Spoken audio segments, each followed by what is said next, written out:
இந்த வாய் துதிக்கும் போது, இந்த வாய் இயேசுவ நாமத்தை சொல்லும் போது, இந்த வாய் அந்நிய பாஷை பேசும்போது நீங்கள் நினைவூரப்பட்டு ஆசீர்வதிக்கப்படுவீர்கள். அதனாலதான் கிதியோனுடைய சேனை செய்த காரியம், பூரிய ஊதிக்கிட்டே இருந்தாங்க.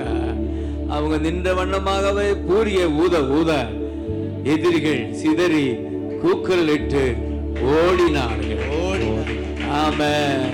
உங்க குடும்பத்துக்கு எதிரான எதிரிகள், உங்க தனிப்பட்ட வாழ்க்கையில உள்ள எதிரிகள், அவர் அந்த எதிரி சிதறி கூக்குரலிட்டு ஓடுவானாக.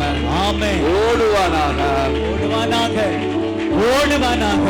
எதிரி சிதறி கூக்குரலிட்டு ஓடுவானாக. உங்களுக்கு விரோதமாய் நிற்கிற எதிரி சிதறி கூக்குரலிட்டு ஓடுவானாக. Jesus, Jesus. அபகதரர அபகதரர